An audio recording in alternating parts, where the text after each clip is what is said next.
Welcome to On My Block. It's a Green Bay Packer podcast. I'm your host, Amon Green, along with my co-host and good friend, Mike Wallman. Mike, how you doing?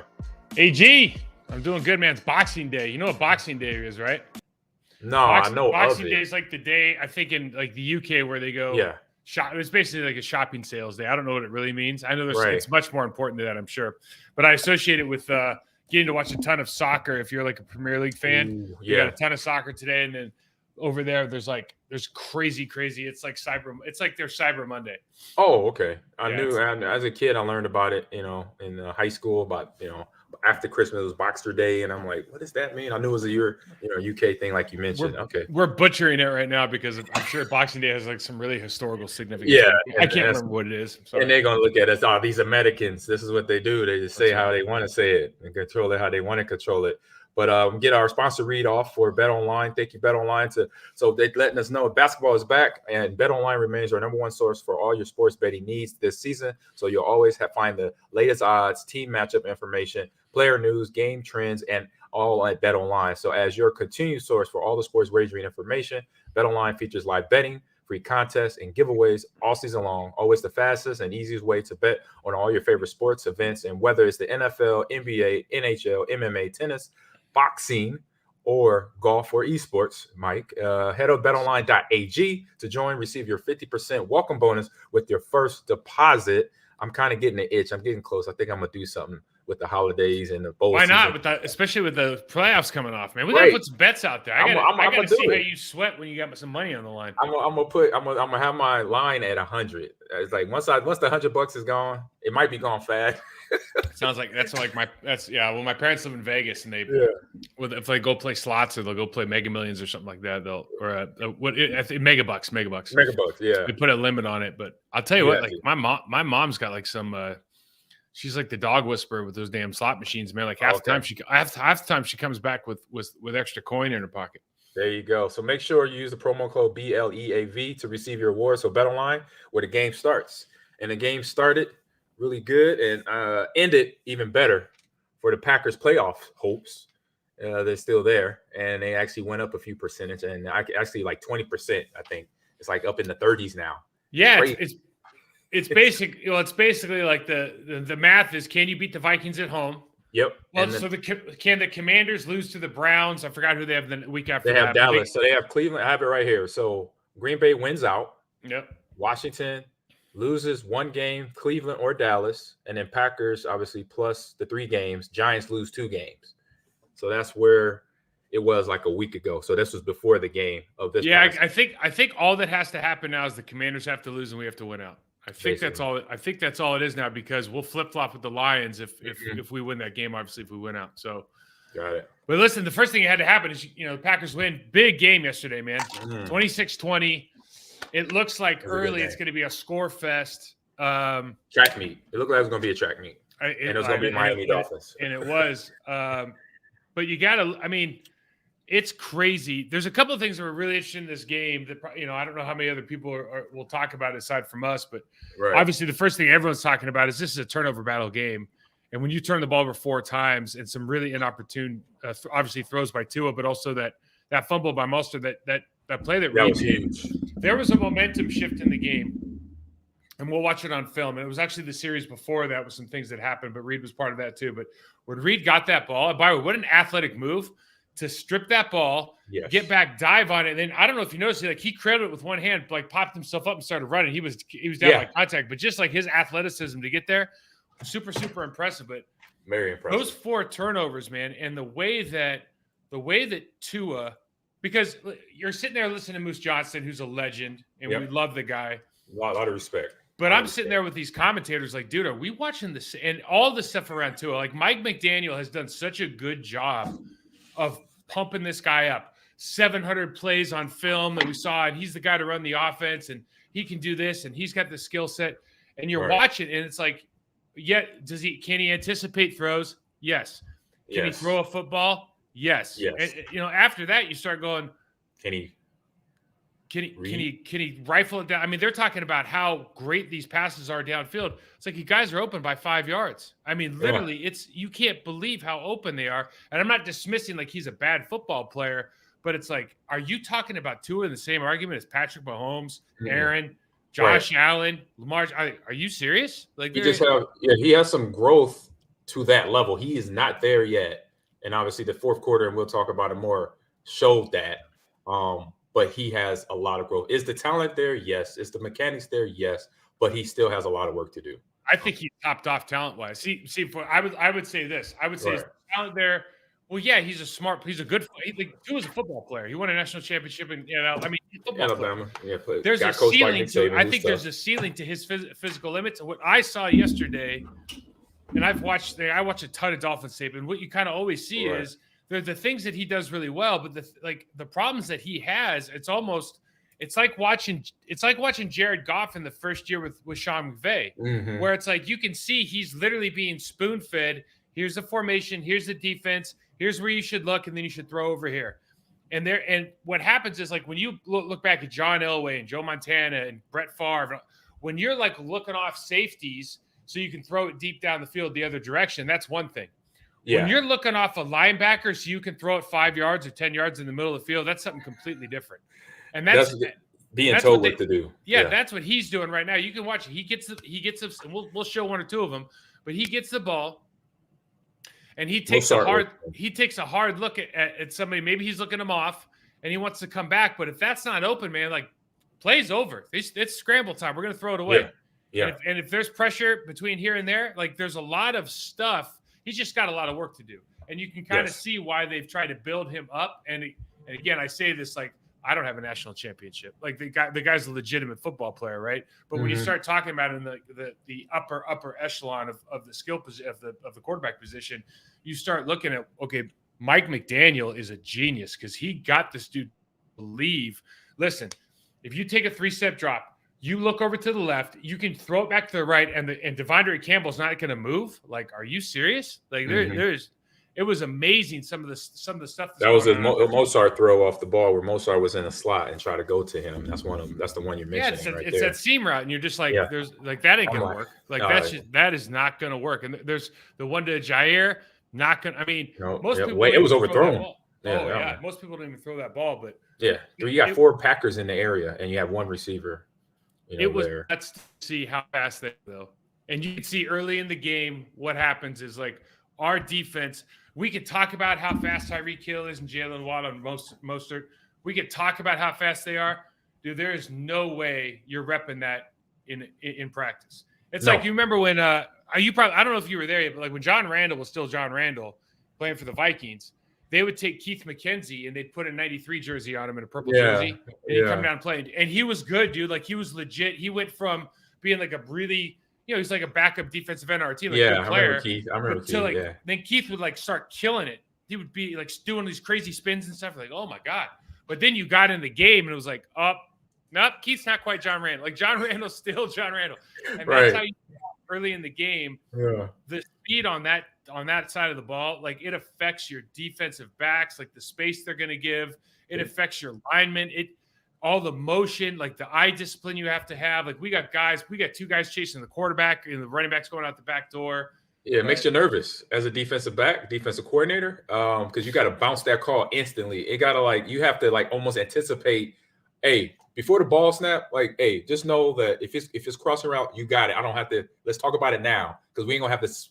It's so fast on that 80-yard touchdown catch and run by Waddle, whereas Zaire's trying to bounce the call, but he's already out of the area where he's trying to tell his teammate to go cover. It's like, no, it's over.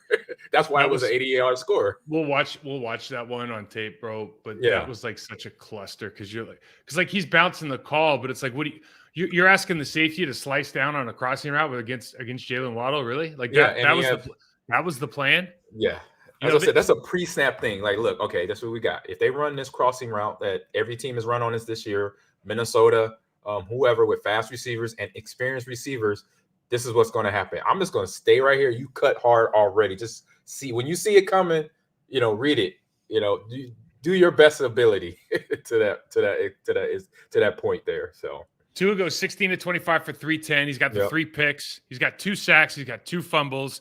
One of his worst games probably of the season. came at a great time for us, obviously. And Yep. and let's say all this, like, That's credit what to we the needed. defense. The defense made this happen, right? And the pressure equals picks. Like Yep. all these things can be true. He has a bad game, and it's partly because of him. It's partly because of us. What's always interesting with the Miami Dolphins is, and they even did it in the first drive, they can run the ball all the way down the field or run it and make these short passes. And then they get down there. It's kind of like the Green Bay Packers.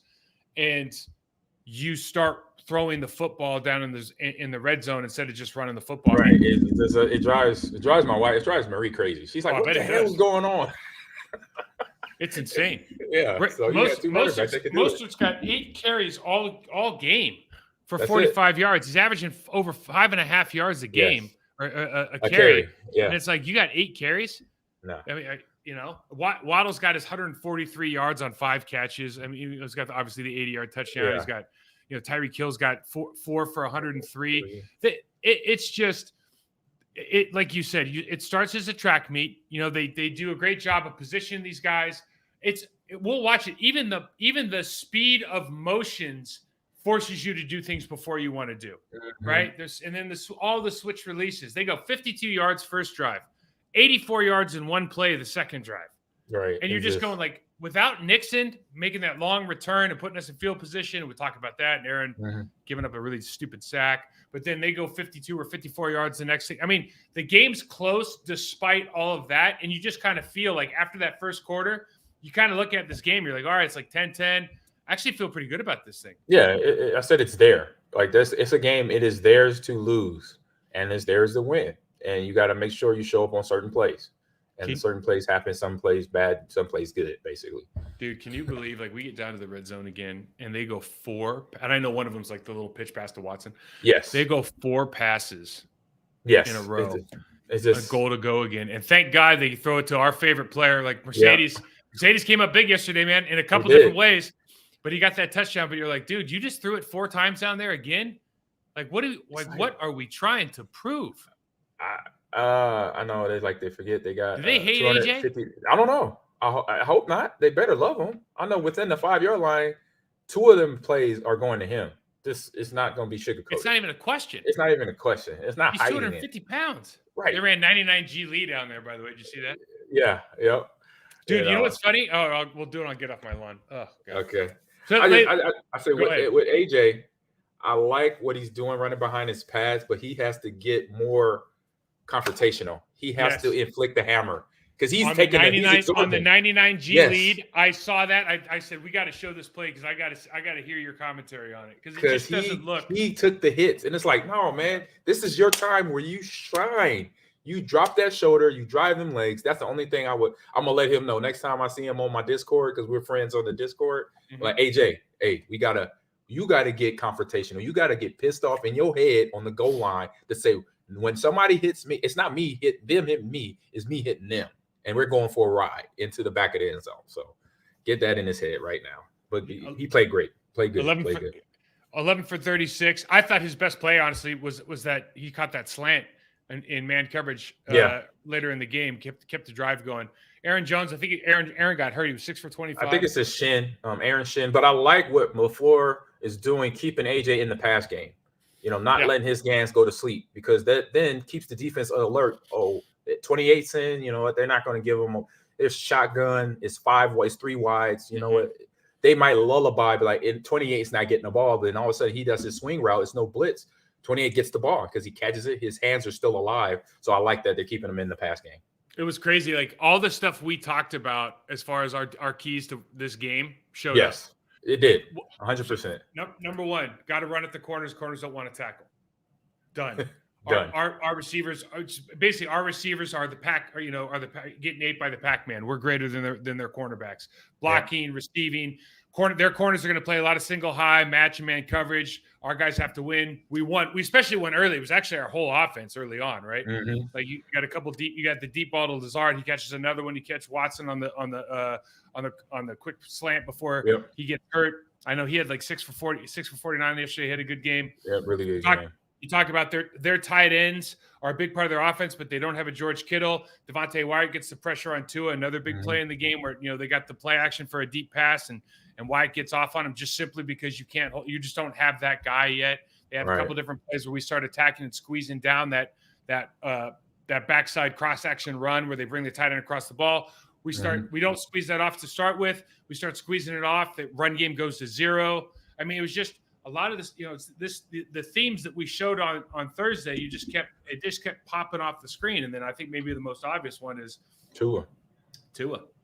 Defense made him go to his 3rd and 4th. Well, he wasn't even looking for his 3rd and 4th offense. Let's just be real. Once he gets off that first one, he was chucking it or throwing it out of bounds or then breaking the pocket. But he should have stuck to chuck it out instead of trying to throw it. Like he took that 3-step and hitch, and then it was gone without even looking at the defense, not knowing that Rasul, great awareness to do what he's, sneaky to get that pick, that 3rd pick, the final pick, or the second final pick. No, you're right. The 3rd one. Oh, was it the final? Yeah, that final pick. That is just being a smart, sneaky, instinctive defensive back, knowing what coverage you're running, but also what you can do while you're in. I believe that was cover 2 he was in, but what he could do. He could cheat a little bit, which he did, and got him an interception. Yeah, we did a good job yesterday of breaking tendency a couple times. We run a lot of quarter half. They beat us on quarter half for the deep ball to Waddle, to Tyreek Hill. Tyreek Hill for right on the goal line. Yeah, but then again on one of the kind of the big plays of the game, we'll show it. But they ran quarters in a situation where I think Tua wasn't expecting that look. Jair's sitting back they're kind of running their whirl wrap back out to the outside. Yeah. He just sits on it, not worried about them running the inside slant at all because they're running quarter coverage over there. And then we ended up getting the sack with Reed and I think Kenny Clark. But it's fun to see this team. Like this felt like a playoff game. This is the first game that actually felt like a legitimate playoff game. Yeah. And it was just a right environment. That's a playoff caliber team. The Miami Dolphins are a playoff caliber team. And it's just those are the kind of games that, it's when it's December in football season, man. You gotta love it. Gotta love it because you see the effort. Like they know their lifeline is on the line. They know if we don't play to win and we don't win, it's over pretty much. And we can start thinking about all season and surgeries and where we're going to go. Yeah. You don't want to have those thoughts when you're in the hunt right now. And so you got to have those positive thoughts of we're going to win. We're going to play, make the plays, no MAs. And if we do, we're going to make, we'll hurry up, make the adjustment and to get things right to the next play. So Aaron's got, we'll watch some film real quick on the offense first here. Aaron Rodgers, 24 for 38, 238 yards, one touchdown, one pick. The pick, we're not going to show it. The pick was complete PI. There were so many bad no calls yesterday. And we rarely talk about the refs on this, but it's like there was a lot of holding, a lot of pushing off. The one that Dobbs got was we'll have the route on tape, but he's getting held by Xavier Howard. Yeah. Howard does a good job of cheating. I mean, a lot of listen, the good ones know how to do it, usually get away with it, But it was bad news. That first sack that he gave up. I mean, to get the momentum from Keyshawn Nixon in the great return game, it's too bad he got injured. I think it was a groin. But to get that momentum and just to see what kind of belief this team has and how like that guy is literally the fire. Like he's the furnace for this team right now. Keyshawn Nixon, he's unbelievable. Yeah. But they get down there and then it's like we give up a sack. I mean, just a complete nonsense sack. Yep. 52 comes up the middle finally, but Aaron's sitting back there all day. And then, I think just a throwaway play. Go ahead. Yeah, he had 3 guys open. He has. I mean, AG, like you and I, it's tough to say. Like, it's tough for you and I can never question him throwing the ball to somebody. But I'll be damned if I'm not going to question whether he gives up a sack or not. Right. I get you. I'm just saying he had 3 options. It was 3 clear options that he's made through. That's all. I'm just making the observation of what I saw. He didn't look as good in the first half as he did in the second, did he? He just did he seemed sharper in the second half. Like, oh my God, okay, something was maybe said in a locker room. Somebody might have said something to get him going a little bit, or he just did it himself. Do you think he dials in more because Watson's out? See, I always think of it like when you lose your best guy, you gotta focus more. Yeah, that could be it at least, right? That could be it. So let's check this out, man. Let's check out some offensive stuff first. The defense is actually the thing to watch this weekend, just because I think there was some more interesting stuff. But you look at first of all, we get that big kickoff return. I think this is the play we were just talking about, bud. Mm-hmm. So, sorry. Excuse me. This is probably the biggest play for the offensive line in the game. This is the 3rd play of the game. Okay. We never talked about this. We didn't talk about Zach Tom at all. Nobody talked about Zach Tom in the game. The problem in the game was Royce Newman coming in for Yosh and what happened with he got hurt. Christian Wilkins beat the brakes off the right side of our line. But when we just are specifically talking about why we're not talking about Zach Tom. The first thing is he's doing a good job. Yeah, he's decent. The second thing is the third play of the game, and dude, this is like my cup of tea playing left guard here. But you watch Big E. He just got paid. It's Friday night. You're right, feeling right. And I mean, he just launches this dude. Oh, and then just gives him the old, give him the business, just the whole front India all over his. And that was Bradley Chubb right there. Yeah, that's okay. Look at Chubb. He's mad. Yeah, Chubb's angry. And this is why I bring it up, right? This is what you do to intimidate. No matter how good Bradley Chubb is. Yes. When this happens, the third play in the game. Yeah. I mean, dude, you just got your whole reality of what you thought was going to happen in this game is different now. Now, this is what I say. You send the message in your first series of a game. At any position that you're at, he's a guard. He's letting Bradley Chubb know and the rest of this Miami defense, hey, this is how it's going to be for 4 quarters. And hopefully, I didn't see that obviously every play, but maybe hopefully he played like the rest of the game. But from that position of what I remember Sly telling me or EB telling me, send that message right away. And this is early in the game to get that. And he got that done. That's how our linemen get down, man. I love to see that. We don't see that a lot from this group. They just don't have that guy. So yesterday, if I'm going to praise anybody, like one of my unsung heroes was definitely Jenkins, man. Gets the contract and then shows everybody like, hey, man, I'm one of those kind of guys. Right. And I think we got another film of him right here, just doing a phenomenal job of just sending a message to everybody. So they do a great job on the slip block here. So we got Tom and Jenkins on a great slip, driving this guy off the ball. I see where his eyes at though. I already see where his eyes is looking. I can see it. It's about to come. Ooh, this is gonna be when nasty. You go to a slip block, right? The next move is you got to get off for the linebacker. In this case, it's Baker. It's one of their better players. Look what he does to Baker right here. Ooh. Okay. No.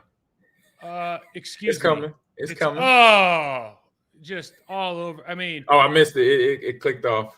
Come on. Can I see it? Give it to me. There it is. Look at that. Listen, I love it. Listen, there's a 2 Live Crew song, Face Down. Okay. That is not what you want to be like right there. You know what I mean? That's bad news. Hey, Elton Jenkins. Congratulations on the contract. Yes. I love the way this guy brought it this game and was a physical presence all game. Yeah, he brought it.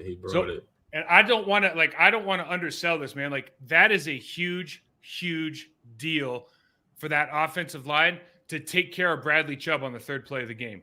I'm just I've been there. I've been there with Chad. I've been there with Walt Jones. I mean, you hit that guy so hard on the third play of the game that he's thinking about you the rest. Osi Yomanura, I never forget it, man. Osi Yomanura told me we're having Mai Tais at the Pro Bowl, and he goes, "To be honest with you, man, after like the first series of the game, I was not coming inside on Travell Wharton again. You hit me so hard." And it was like, but that's what you want to do. You want to take away that because all of a sudden, Zach Tom, you don't have to mention his name the whole game. And you didn't. You saw him just doing his job. He had to do his average amount of work because if that hit doesn't happen, then they're sending. They're doing more ETs. They're sending blitz linebackers in that gap because they know they got a young guard there blocking. And Zach doesn't have a great pass set yet, man. He's just a really good athlete. So going inside on him is not difficult. He was beat inside on that play, right? He was on his heels. He just got wop-a-lop. So let's go to some of the stuff we talked about on Thursday.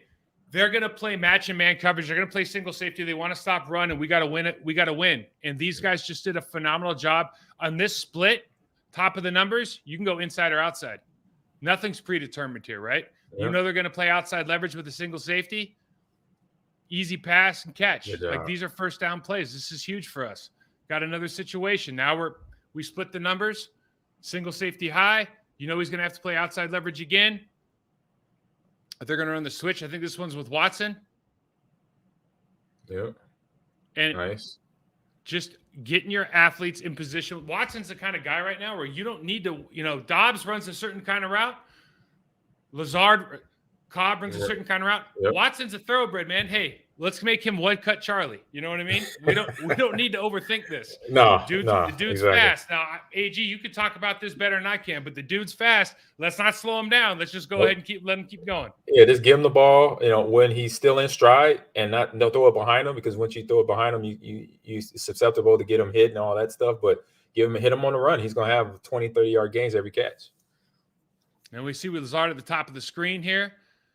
Even when they're playing off, they still got that single man. We know we can double move this guy. We know we can run by him. I think this is an undrafted free agent. They have Xavier Howard down on the bottom of the screen. Lazard just does a great job here of winning and stacking. Yep. And then focus. Job. And then focus all the way through, because you got the DB hanging all on him, pulling and tugging.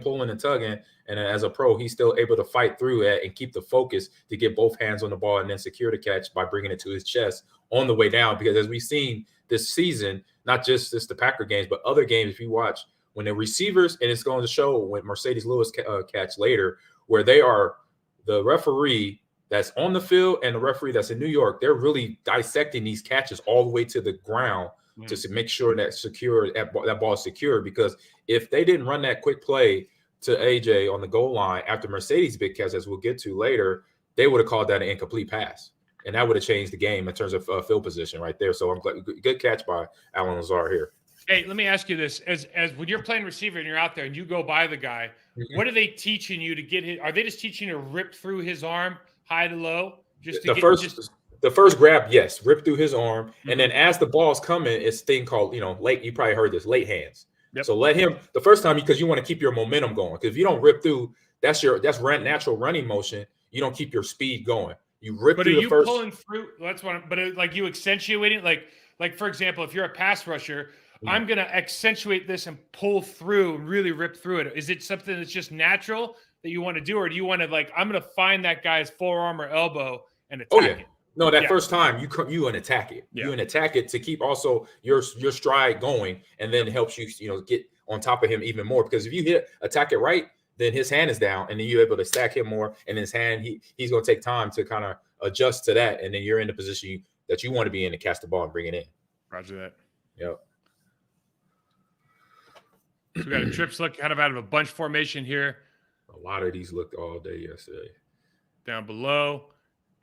And single save. I think it's the last one, but just situationally, man, this is a key to the game. Can your guys win these man-to-man matchups especially against 25? He's a baller, man. We threw him when he dropped it yesterday. I was shocked. Ooh. This is the play towards the end of the game with Dobbs. Yeah. We run the spin route out, and he gets held and everything. Still makes a great play. Yep. I mean, obviously, you got Aaron Rodgers throwing the ball. I mean, if you see that on the game view, on the way he comes out of this break and catches the ball, he got his hands fully extended to catch this ball.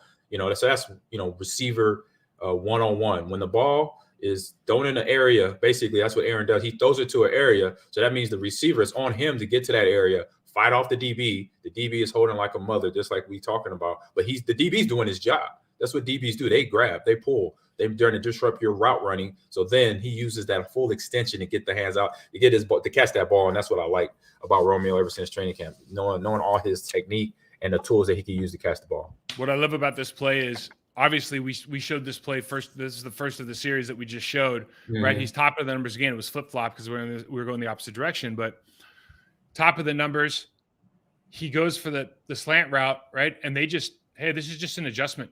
Right. Yep. We know that Howard's going to jump the route that you've already ran. Yep. They've been doing it all day. Right. Now we're just going to come back out. And this is how you win football games. Just make a quick adjustment. It's not rocket science, guys. No. Not rocket science at all. So you see them developing, growing.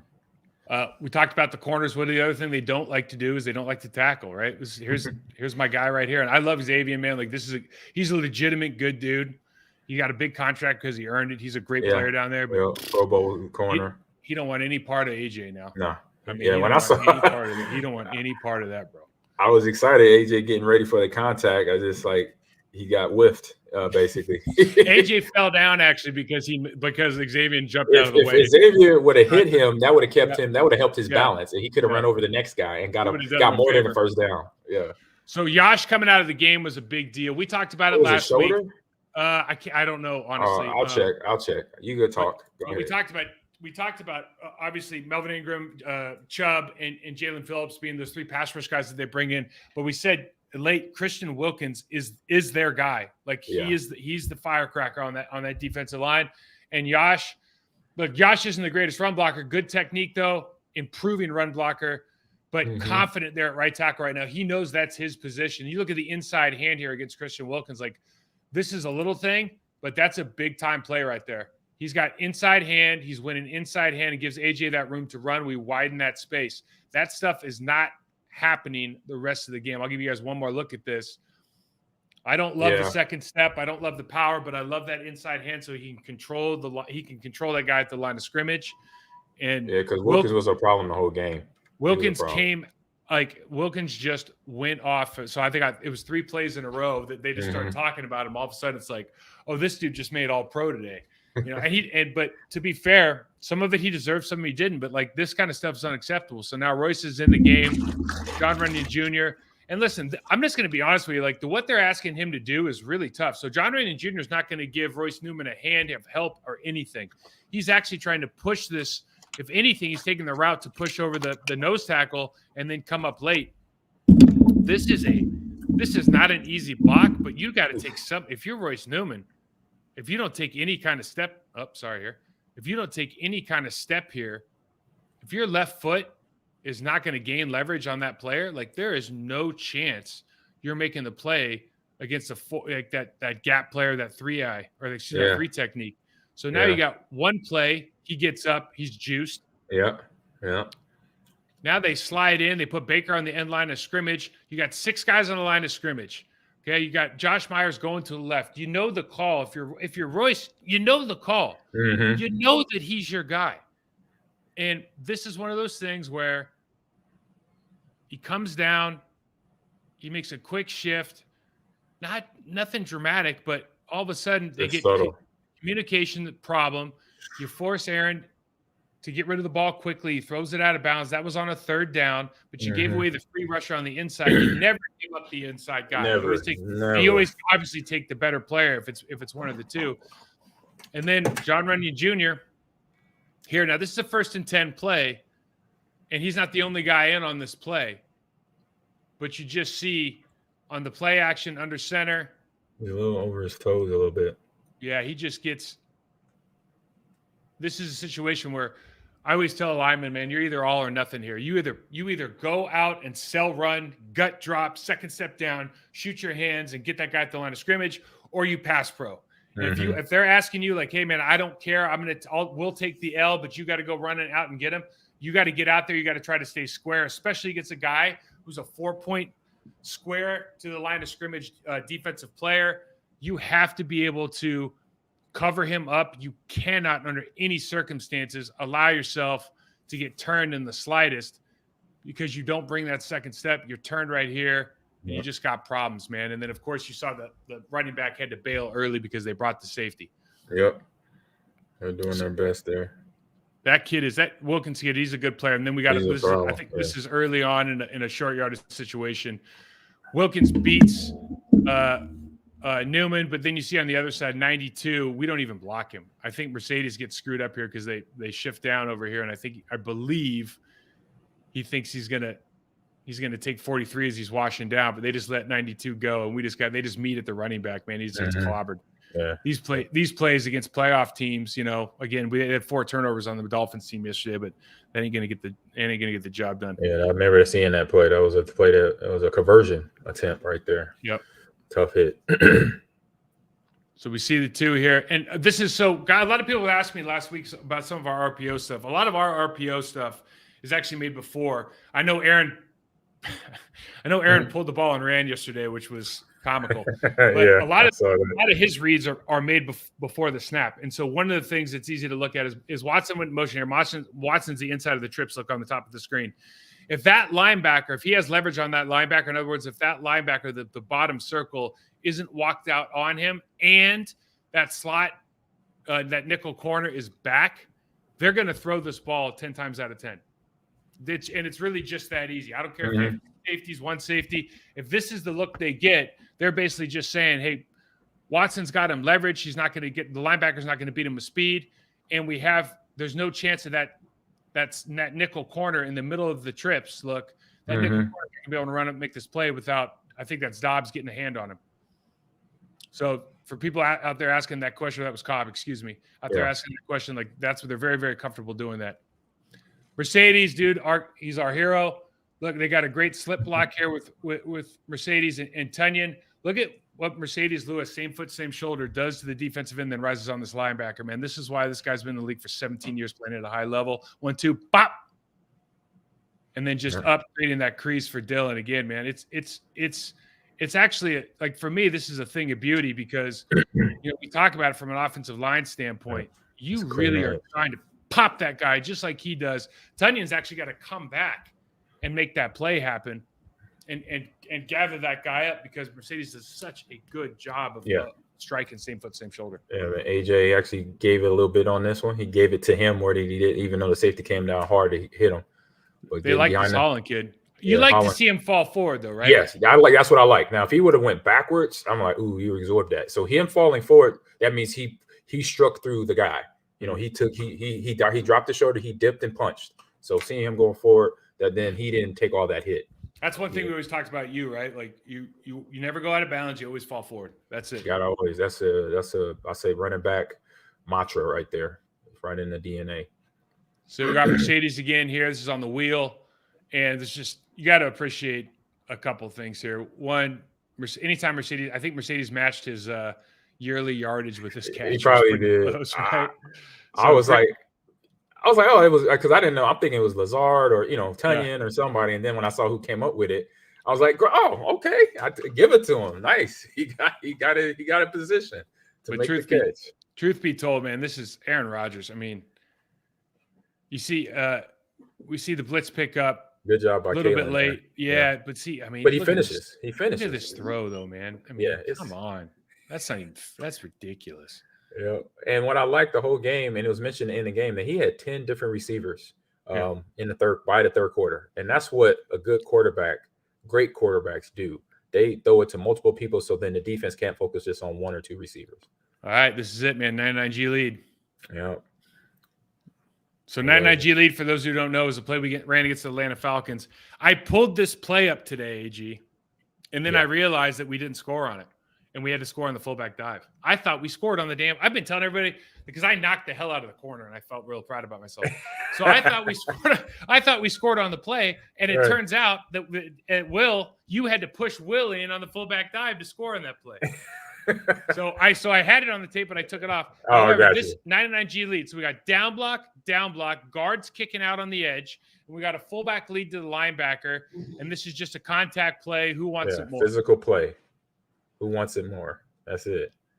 Bam, bam. Good hit there. AJ gotta bring the hit. So the hit came to him. Even though he's dropping his head, he's dropping his shoulder pads, but he's kind of just falling into the contact.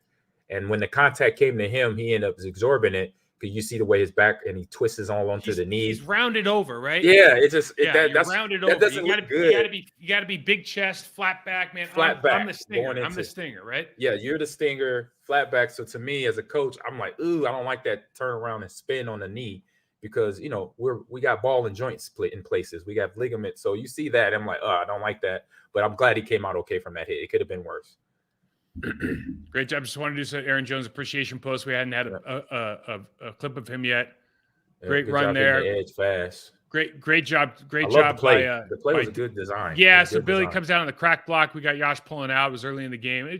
Listen, that's a great play against that team because their corners play a lot of man, so they're going to fall. So a lot of times you can do a crack replace with a crack block with the wide receiver.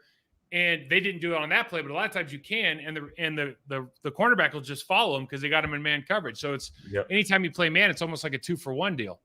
It is a good job of him accelerating through the block or through the wide receivers block on the edge there too. And this one was kind of a heartbreaker, right? It was close. He just got tripped up. Look at your guy. Your guy thinks it's over because when you say Moose Johnson is searching for words to describe how little Jalen Phillips touched his foot right there when he fell over.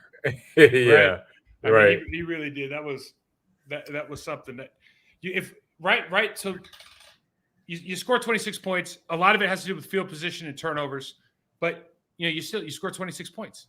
That's higher. That's 7 points higher than our average, or 8 points higher than our average.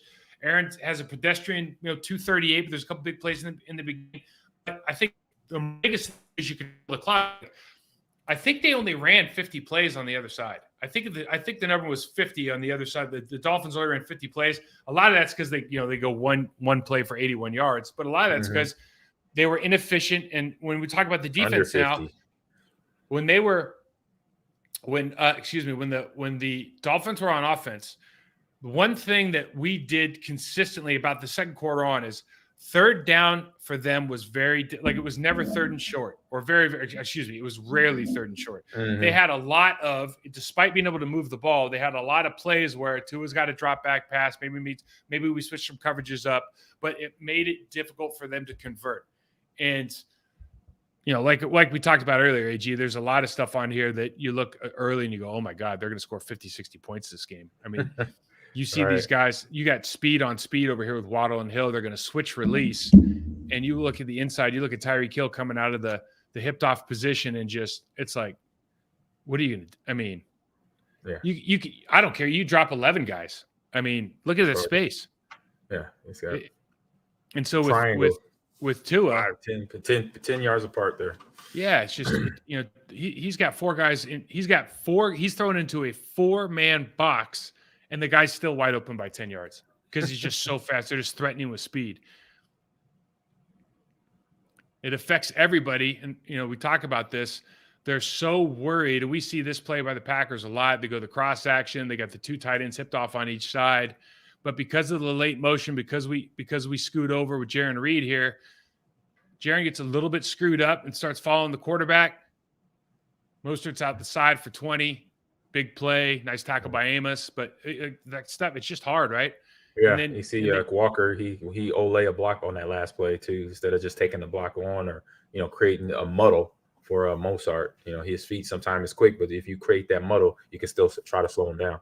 Quay, I know last week we were talking about how he shot the gap and everyone's, blah, blah, real happy and everything. This week, number 81, I don't for know. DeGoria or for Miami? Sorry, for Miami. So Durham Smythe from Notre Dame. Got it. He gloved early in the game. He was gloving him up, in the second level, and he's just something he's got to improve on. They did a good job when they actually put it down here, like they put him on the line of scrimmage. The defense overall was more effective, but you see here, because they've been running that lead with the F back, with the fullback or the tight end.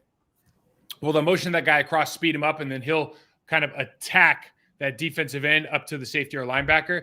You see what happens just when they go in this quick motion. We declare our coverage immediately, and this is on the 81-yard touchdown to Waddle. You see, he speeds up right there, and then he slows back down. But now we've declared coverage. Yep. So now Tua knows exactly, and that's like the genius of the Mike McCarthy offense right there, right? Yeah. Tua already knows exactly where he's going with this ball, under center play action pass. They've declared exactly what they're due. They're not going to break back off of it. And I mean, it's there, and then speed takes over, and this is where bouncing calls was not even worthwhile. it was an attempt. I'm glad that he attempted. Zaire, he's bouncing the call, but it's too much speed to get the call. So basically, the power and the speed couldn't make it over to the other side of the field to get to your teammate. I think it was Adrian over there. I just don't even understand how this is like this concept does make no sense to me. So AG is talking about, guys, is 23 right here points. He's pointing. So he's just is like, you go get him. It's like, What do you mean you go get him? I'm 15 yards away and he's got leverage on me. You want me to go? I just don't understand the concept here of what they're trying to accomplish, because they do this later and not the exact same, the same kind of concept where you've got one side gonna cut on a receiver that's got an in or an out breaking route, and you just give up the backside safety.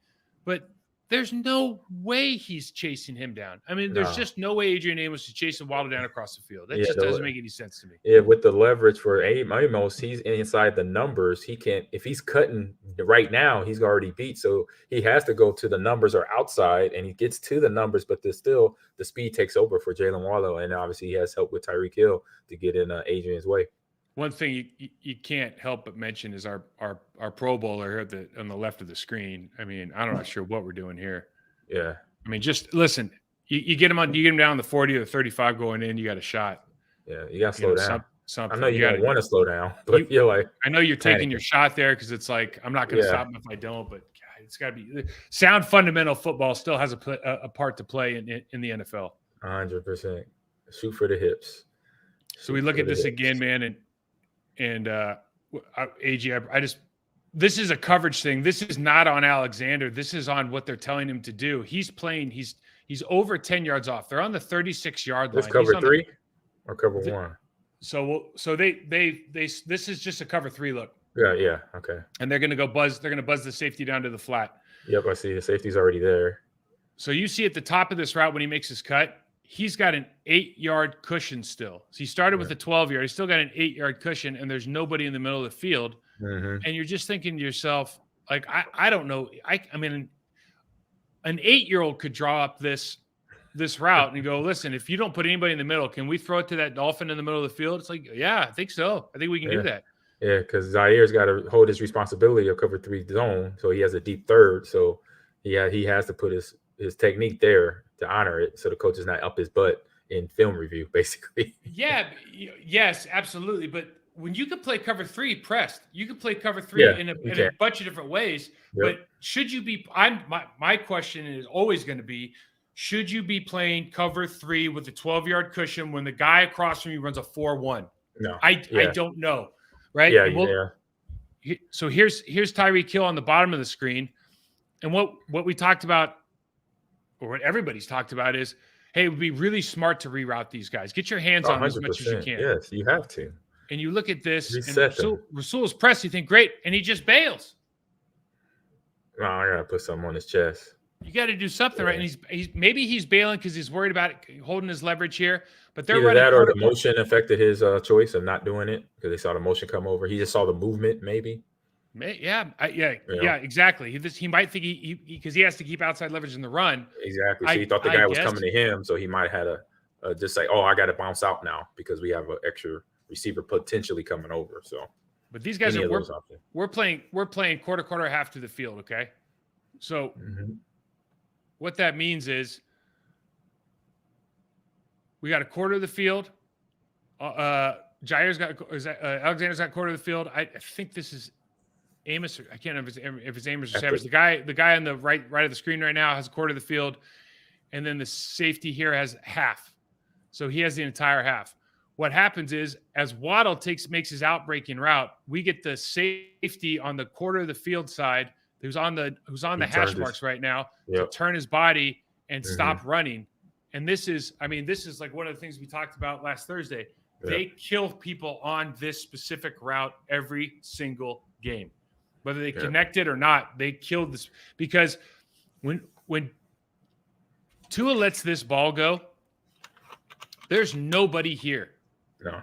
And the leverage that Tyreek Hill has now on this safety, look, you could barely start seeing the safety here. Right? Tua could throw that ball from anywhere from there to darn near the sideline, and that dude's going to run and be able to get it. Yeah. That's the kind of speed they have. So this throw, there was yesterday, I don't know what the commentators talking about it.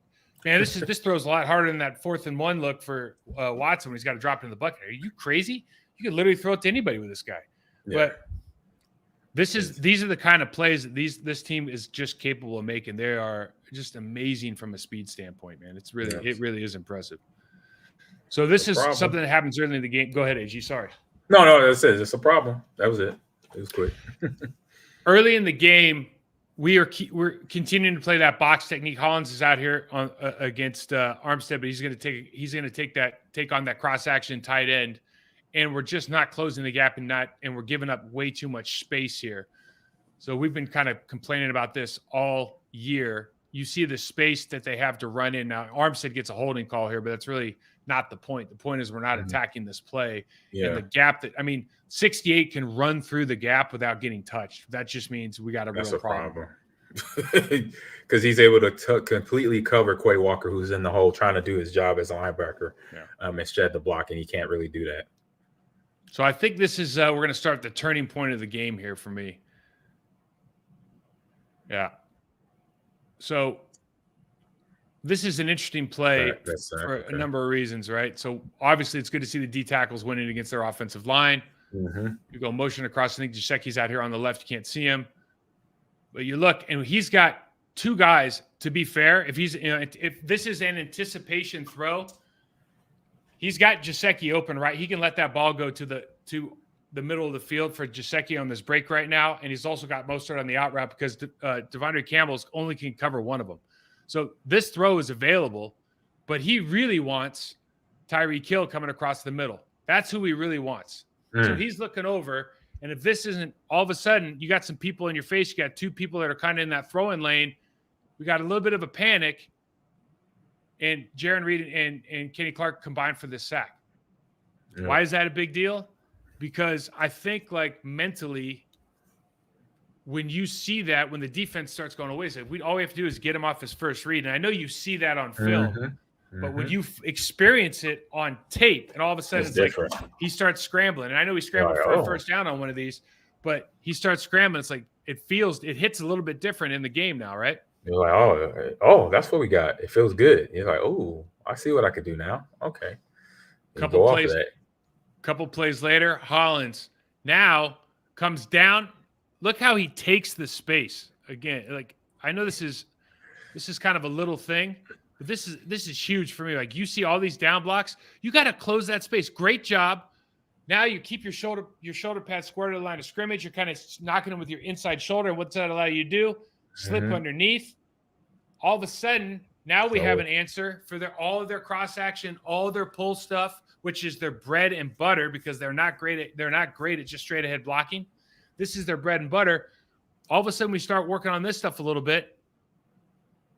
And now we got Tua again. He's out of his air. They're playing quarters over here. I don't know if he doesn't think he's open on the whirl route. Yeah. But he gets stuck on it. And you can see when we watch his end zone, Preston Smith had another great game. He did. Another great game. The guy's an absolute beast for us, man. Yeah. But you see this play and just watch Tua, watch his eyes, watch his footwork. He wants to let this ball go, and he hesitates. Alexander traps him. Look at this. He's extended. It's throw time. Yeah. He got caught. He got caught right here, and you just see like perfect time to like hit the pause button, dude. Look at Preston Smith over here. You think that lineman's feeling real good about his situation right now? No, he's like, oh my God. He's not. No. Oh God. And a fumbled out. No. So he's having a bad moment. It's not that. So that happened in, I think, late first quarter, second quarter. It's not that they stopped moving the ball, but it's that the defense in that moment, in that series of plays, and then Jaron Reed, I think the next series he gets the fumble when they're driving off Mostert when they're driving to score. So it was the second quarter. But so they have that confidence. This is the confidence getting built up play by play and successful plays, because then it's plays in the backfield. Yes, sir. Boom, that's what happened. Cause and effect. We talked about this would be at the top, and we talked about it last week. Their tight ends, they do not have George Kittle, right? Yeah. And this guy is not blocking Wyatt. Wyatt looked like an all-pro right here. Just beat the brakes off him. All of a sudden, those pressures, what happens to a young quarterback, AG? We know this, man. If you get, a field pressure, all of a sudden your eyes go from downfield, start looking at the rush. And one thing Tua did not do yesterday, I don't know if he's done it all year at an elite level, at a Patrick Mahomes level, since we're talking MVP race. When he gets out of the pocket, is he finding guys and creating plays? It doesn't. Yesterday, it didn't look that way, did it? No, he definitely wasn't doing that. He was just trying to get out of the middle, because that's where the heat was at. And okay, I could get out of the pocket. Oh, I'm gonna just throw it away. That was his best option for himself, not thinking and looking downfield for his open receiver. So we got Preston over here, and listen, they switched to this in the second half a little bit more, where they brought an extra guy on the line of scrimmage. Either they did that or they hipped off the safety, but they're basically saying, hey, we're going to go to where your cross-action guy's going. 81's on the other side. We're going to bring the extra man over here, and we're going to slant. We're going to cause havoc. You're not going to run this play anymore. Takes on one, opens up, easy play. Preston, you can't best run defender on our. I mean, he just plays at a high level. Yeah. But now Hollins comes back, does a great job, closes it down. Same thing. All you have to do is close down that space. They went wrong shoulder that time, which we always talked about, AG, right? You can go near shoulder, you can go wrong shoulder and spill it. And if you spill it, your safety comes down and makes the play. He's already in the box. Yeah, create that muddle of bodies, and people got to get high knees and step over, and then he can't reset his feet to get moving upfield. And then that's when the defenders can come down and get all your teammates there for the block party tackle.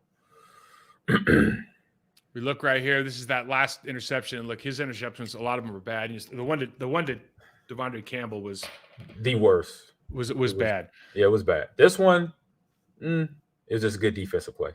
It's true, but like what you see here that's interesting is Rasul does a good job because he's not playing man coverage here, right? He's not. No, he's playing his zone. He made it look like man. Yes, that's what he did. He was cheating. I had DBs on my high school team his freshman year. One of my DBs, I'm like, why are you baiting the quarterback? He's like, why? We're doing 7-on-7. He's like, what are you talking about, coach? I said, Elijah, I'm a former NFL player. I know what baiting the quarterbacks look like. He's like, I was like, where'd you learn that from? He said, oh, my dad taught me. He had me watch some Deion Sanders film. I wish you would have said Madden. The thing about this pass though is, bro, right. even with this, like Gesicki's wide open because the safety's giving him so much space. Gesicki has from the 40 to the 47-yard line to throw this ball. Yes. And honestly, this is just a bad ball. Good job by Rasul. I mean, listen, again, there's things that happen during the game that make him throw the ball the way that he does, right? So when I say like this is a bad throw, it's not. Give credit to Rasul, give credit to the pass rush, the defense, everything. But when you start looking at elite level guys and they're making mistakes, like there is a history behind it. You got to throw the ball. And he didn't have the arc on the ball too, as he had with some of his other passes, and that arc wasn't there. That's why Rasul was able to undercut it because. I'll give you a Madden comment. When I throw interceptions in Madden, I don't give enough arc on the ball. See, I wouldn't even know how to do that. I just hit A. My man, is A still one of the buttons? That's all I have. Yes, it is A. So it's a Kurt Blake asked me, what are your thoughts about Nebraska right now? Well, I'm headed to Nebraska for esports coaching down there and teaching. So, hey, maybe they give me extra to go help out with the football team in the fall. I don't know. I'm just throwing it out there. Just throwing it out there. Yeah, they sure as hell better. It says the Packers need 30 for a 99-yard touchdown. I love that. Hey, let's go Monday morning quarterback real quick. Yeah. So I think the next game is the most important. Vikings, Packers in Lambeau. I'll check the odds right now, but listen, do we trust in Kirk Cousins? That's really the question of the day is, do we think that Kirk Cousins is going to show up in these important moments? Because they're still fighting for, I think, first seed, right? Yes, in the NFC between them and Philadelphia, and Philadelphia lost. We're 3-point favorites. We are 3-point favorites in Lambeau. They're a dome team. Wow. It's December. We are 3-point favorites. People think we're going to win. Well, we already know that Packer fan base is going to do that. They got to know that. So people who bet on these games, right? They think the Packers going to win. So, and I see that, and this is why I kind of see why that's there, because what I mentioned, Kirk Cousins, he is the variable that always comes to a demise for the Vikings, because then he gets seeing. I know somebody mentioned about if did Tua see ghosts. Kirk Cousins sees ghosts officially, even if he just has a minute amount of pressure put on him in that pocket. He's going to see ghosts. He's going to throw it away. He's going to do things uncharacteristically that he usually doesn't do. But when everything is nice and dandy, he has a clean pocket, that ball is coming out clean. He's throwing for over 300 yards, 2 touchdowns. But he has the tools to do it. He has Adam Thielen, and he has Justin Jefferson. So he has 2 receivers that go get it. And Hockenson now. Yeah. The problem, and KJ Osborne, he has the guys there. KJ's having a good year, yeah. Great year. Running back too, Delvin Cook. So long as he stays on par of having a clean pocket, he'll be okay. But if we get the other Kurt where he's rattled, and Green Bay, this is a rivalry game, so they're gonna bring that fire.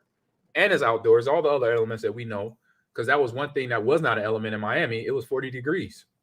Go think it, global warming, So Darrisaw had an up and down game last week. He's come back from an injury. Yep. I've never thought their right tackle is. He's one of their captains. He's a good, not great player. Listen, when Kurt throws on time, he's good. And when he doesn't, he's not good. It's that simple. It's so easy. It's almost like the same game plan. The problem is like Randy Moss has come into our house so many times and destroyed us. Yeah. And Justin Jefferson's like. He's cool. Yes, he's hit those records. He's hit those numbers. He's like Randy Moss as well. The Commanders have to lose one of the next 2. They're 2.5-point favorites to the Browns. Honestly, that's a toss-up game, man. Deshaun Watson looks objectively awful right now. Yeah. But the rest of their team, they have a good team. It's like maybe they'll go back to the other guy. Maybe they'll just hand the ball off to Chubb and Kareem Hunt 100 times. and do something. Just let their offensive line win the game and play good defense. I That's what I would would do. expect the Commanders to win that game. And then the big game will be against Dallas, though. Mm-hmm. We had a question here. The offensive line still has a hard time generating a push on the goal line, the worst team in the red zone. So would you invest in a true road grader in the draft? So the goal line, Dominic, good question. The goal line's tough because a lot of guys are submarining. Like, we actually did a pretty good job. That 9-9G lead wasn't bad. That's I think to your point, Amon, if he lowers his pads and hits with a stinger, he runs right through that. I think it looks golden. It looks better. It looks cleaner. Yeah. I don't think they've done a terrible job. I think goal line's a really, really tough place to play because you either are diving. If the defensive linemen take a step out, you look like a fool. If you try to stay up and they just charge, because they don't really have any responsibilities. They don't care about the pass game at all at that point. They're just trying to recreate the line of scrimmage. Yeah, they're penetrating. That's all their mindset. It's a lot more about, like, to me at least. Obviously, if you get blown up, you get blown up, and if that's your point, then you make a good one. Correct. But if for me, it's like, as long as you have like a Mercedes Lewis and you have, those guys that can kind of take care of the edges, you're going to be okay. I would just say, to make a general statement, it would be really nice to have a super, super powerful guard or center, or guys that play really, really powerful road grader at the center position or at the right guard position. I don't know. Like Marco, like one thing that Marco was really good at is like all those double teams with Tauscher. Like, you just knew, I knew coming around, you knew, like, if they were going to double team, like 19 times out of 20, 29 times out of 30, you pick the high number, they were going to get that guy off. Like, if there was ever penetration, we were shocked. Right. And so you need a guy over there that is capable. And right now, I wouldn't say necessarily that it's the guard or the center, maybe it's the guard or the tackle on the right side. Like, neither of those guys right now, I think both of them are good football players. Neither of them are road graders. They could develop to be them, but they're not them right now. Yep. That's a mindset that has to come over in time. You want to do a couple get off my lawns? Yeah, we could definitely do that. Do some couple of the get off my lawns. So the first one I got here is let's talk about it. Big Russ. Come on, man. I saw this one. Yeah. This is your guy. No. Let's go over Russ's box stats. So we're talking about Russell Wilson yesterday, who just had another good game. The funny part is, if we're just being honest, they scored 14. It was 14-51. Sorry, I didn't see that. The funny part is, I think they eventually benched him. So he's 15-27, 3 picks. Turned the game off. Yeah, so I don't think anybody even watched it, but I turned it on long enough to see 3 picks, and then I literally saw, I don't know who the receiver was, but on his third pick, the guy's on the sideline like throwing a fit because he's wide open. And Russ is all, scrambling around. So then this is how sadistic I am, because I don't know what it is about the guy, but it just bothers me. Right. So they're punting the ball away to the Broncos, and I just told my dad's here, I go, if Russ is in, we got to watch one series, and otherwise I'll turn it off. So he's in. He gets sacked twice on both of them, or shouldn't get sacked. He's just looking around to get sacked and not throw the football. He's trying to cook. Yeah. What do you do if you're the Denver Broncos at this stage? Because it's like a reclamation project, but you just paid $250,000 for the worst piece of the puzzle. Right. It is. It's a bad place because the first 2 years are pretty much, you got to roll with this guy. First year for sure. This year you got to roll. You got to eat it. Obviously, you got to fire the head coach, right? Because somebody's got to go. Yeah, that's one option. There is. And what's the other option? AG, I'm asking. No, you I know. gotta fire somebody. No, I know, right? I know. I'm just saying. I'm just laying out all options, even the ones that don't even make sense. Like you either keep him, you fire him, you cut Russell, you keep him for another year, bring in somebody else, give him a restructure contract. Say, hey, give us some of this money back somewhere, somehow. There's options out there. Do you think Russell Wilson would ever give a nickel back? Do you ever think does he come off as the kind of guy who would give money back right now because he's playing so bad? I would. I would. I know. Most players would not. I don't know. That's tough. I'll say the guy I met years ago, I think would do that. Because what about the guy now? The guy now, as I've seen, it's not just you brought it up, but I've seen him on Instagram doing his thing, and it's like, I don't think so. I don't think so. But it's just, we got to wait and see. It sucks that team. They were one player away, bro. They were one player. That was the thing, right? This team is one player away from going to the Super Bowl. Yeah, they had the defense. At the time they had Bradley Chubb, and then they let him go a couple of weeks ago, and now he's in Miami. So Baker Mayfield dropped 51. Man, you're making Baker like that. You just like now everybody's like what's the deal with Maybe Baker? Baker Mayfield's a new. Maybe they'll trade even swap. That would be crazy. Now that would be crazy. Mac Jones. I didn't even know this. Mac Jones has a history of taking cheap shots at people. Oh, so I didn't know that. He had a pick or a fumble and he's running. He's down. Like Chris Paul then.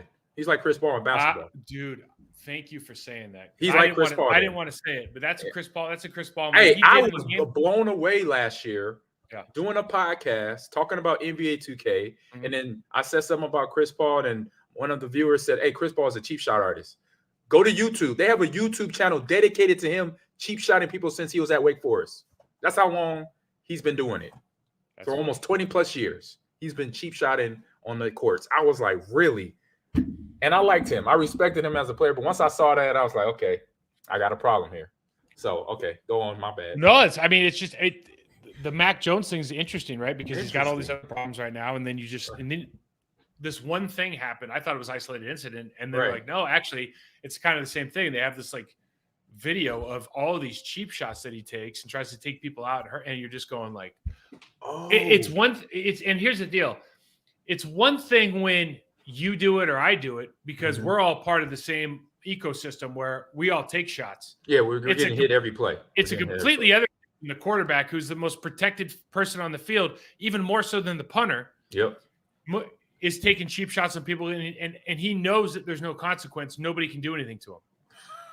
You know what I mean? It's a special kind of douchebag that does that. He's a special kind of guy that knows that he's protected in every way, shape, and form, and then is just taking cheap shots on guys. Yeah, not cool. Nope. Not cool. Not cool. Not cool.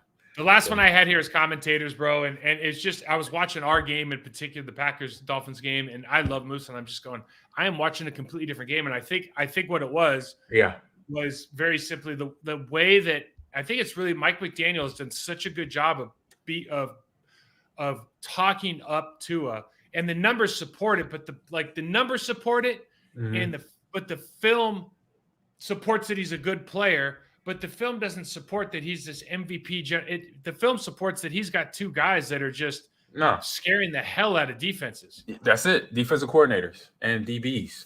That's it. So, yeah, I can't. Like, commentators, my dad used to get so frustrated. And I tell my dad, stop watching. Just put it on. He's like, I'm put the damn game on mute. When he would watch our games, because between the commentators talking about Brett or me or whoever, he's like, I'm putting the damn game on mute. I'm like, you just got to do that. But when we're listening, I'm hearing the same game too. Like, I'm like, what are they talking about? Even Marie, my wife sits there, it's like, what are they talking about? He sucks.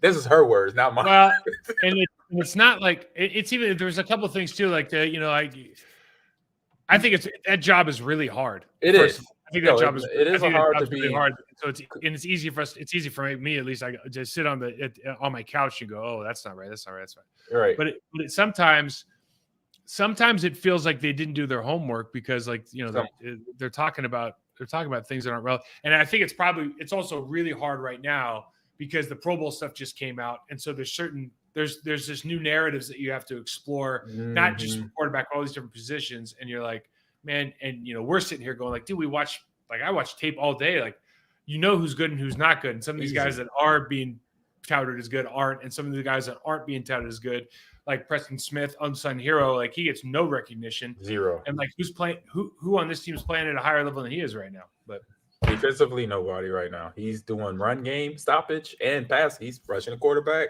Only thing he's not doing is dropping into coverage and creating problems there. That's the only. Yeah, the one time they dropped him in coverage, you're like, oh. What are you doing? That's like you're taking your best pass rusher, run stopper, and putting them in coverage where it's a liability now. Taking the axe out of his hand, man. Yeah, it's like, dude, he is that guy. Leave him on the line of scrimmage. Let him do his job. Let him cook on the line of scrimmage. Let him cook. Hey, that's a good way to end it. All right, AG.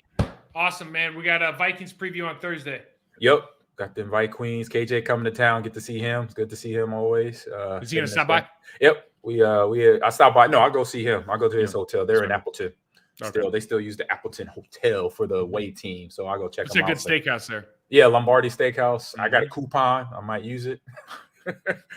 But you can find me on social media on Twitter and Instagram at AmonGreen30, all one word. And Mike, where can everyone find you? You find me at MikeWall68 on you got me twisted right now. Okay, so first of all, if you're going to see KJ and KJ's still in the league, KJ's buying dinner. Let's just make that clear. KJ, if you're hearing this, man, you buying dinner because you got the paycheck is real at the NFL level, all right? AG and I over here on the damn podcast, you buying him dinner, okay? MikeWall68 on Twitter and Prostitute Perform on Instagram. AG, always fun, man. All right, chat. Yep, always good. See y'all on Thursday.